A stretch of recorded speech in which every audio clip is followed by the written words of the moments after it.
Hey everybody, it's been a long time, but I was motivated to make a video today. And this video is going to be about not giving people the benefit of the doubt.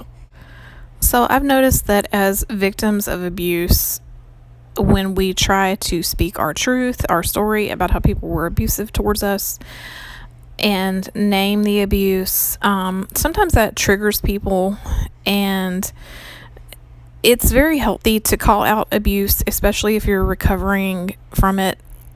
So you might notice as you're going through building boundaries and self-esteem, you might notice things that people try to do to you ahead of time, and you'll be able to call stuff out sooner. And so you may be talking to somebody about a run-in you had with someone else, and you might mention how someone was nasty toward you, and that person may say, oh, maybe they didn't mean it that way, or don't take things personally, or you don't know that's what they meant, etc., etc.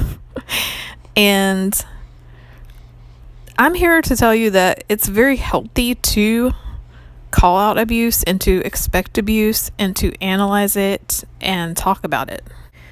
And if you think about it, that is how you remain a victim, is if you remain blind to the abuse that's going on, or you cover for someone, or you say, you might say, that this person is not really abusive, they didn't really mean it that way, they treat you good 70% of the time, or whatever. That's basically toxic positivity, and that's keeping you from moving forward. So, it's perfectly fine and healthy to have an interaction with someone, that person's nasty, to say, wow, you know what, that person was really nasty, and to not assume the best of that person, because at the end of the day, a lot of people are mean and nasty and rude, and you can't just go around with your heart on your sleeve and expect that people are going to treat you just as nice as you treat them. I think it's way more healthy to assume that someone is capable of hurting you, especially if you're recovering from abuse, until you get to know them better. Or sometimes you don't want to get to know someone better, and some people you have to keep on a different level than other people. There are very few people in life that you can freely share your goals and dreams and all that with. You don't have to be honest with everyone. That's a very important thing to remember if you've been in abusive situations. You don't have to be honest with everyone. You can lie to people. You can run into someone if you're having a bad day, that person asks you how you are. You can say you're great. You can say you're doing really good. You don't have to tell a toxic person all about how stressed out you are. And I'm saying this because I've been this way in the past. I've been completely honest and open with everyone I've ever met, and people will take things and use them against you. There are people that exist just to push your buttons to make themselves feel better, so they'll come and literally fish for negativity out of you, and you're just feeding their whatever, their disease, their mental illness. If you tell someone you're having a hard time, or you're broke, or you bounce the check, or whatever, they're gonna be like, great, I'm so happy that you bounced the check, and they're gonna get a little jolt of energy, and they're likely gonna come back and harass you even more and come after you and be like, oh, how are you today? They want to know that you're doing worse than they are. And so you have to guard yourself, and you have to keep things surface level with people like that. And another thing that people will say is that if you have a toxic family, that you need to go out and find a replacement family, or a surrogate family. Or people will often say that you need to go out and make friends.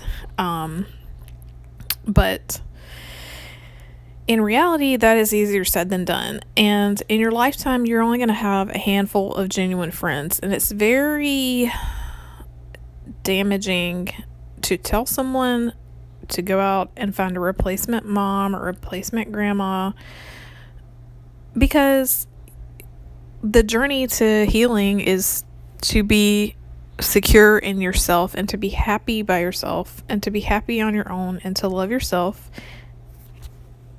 You don't need to go out and find a mother figure or a grandmother figure. You don't need that. That is just, if you can find that, that's just extra icing on the cake. That's something that adds to your life. But there are other ways to add to your life. If you're completely alone and you don't have anyone and whatever, there's hobbies, there's TV shows, there's other things you can do to fill your time with instead of going out and looking to fill a hole with another person. So in the future, if you're dealing with another person or if you're just meeting another person, it's okay to hold your cards close to your chest. It's okay to reveal yourself slowly. It's okay to have a social mask or a brave front, or to go be in your feelings alone in your car or whatever. It's fine to not be an open book with people, and it's way healthier that way. If you can control the rate at which you share things with people, you're going to feel a lot more empowered, and you're literally going to be in control, and you're going to be able to weed people out sooner. There's going to be a lot less pain, and you're just going to have to learn how to be happy alone, and that is going to help you build better friendships in the future. And it's completely normal to want to isolate yourself after abuse. And people will actually respect you a lot more if you do that, if you do maintain dignity and composure. And if you're someone that needs to express themselves and you used to express yourself by speaking from your heart and speaking about your feelings, we all know people that do this on Facebook. They go on Facebook rants, and that can be very satisfying, let me tell you, if you make a Facebook rant, and there's time and place for that, but not every day. If you need to express yourself, don't do it that way. Do it through the arts. Do it through painting or singing or take up an instrument. That's a great way to express yourself. Or find a hobby where you can let off energy, like running or hiking, or even volunteering and helping other people. And I just want to add here at the end of this video, I should have maybe made a separate video or make a note in the description, but at this time I don't do coaching. I just don't feel like I'm qualified to do coaching. This is sort of my way of doing coaching since I've been through multiple decades of abuse, and I've sort of come out of the other side somewhat, and I've learned, and I'm just trying to make videos to help people. I don't do coaching. There are people that do coaching. I'll shout out another YouTube channel that I've really been enjoying. It's Cassandra Mack, and I'll try to link her in the description, but that's one that I've really been enjoying lately. And of course, there are several YouTube channels out there for your enjoyment, and I make videos as I'm inspired. If you have any topics you'd like me to discuss, go ahead and leave that in the comments, and I hope everyone has a great day. Maybe I'll be back soon. Thanks.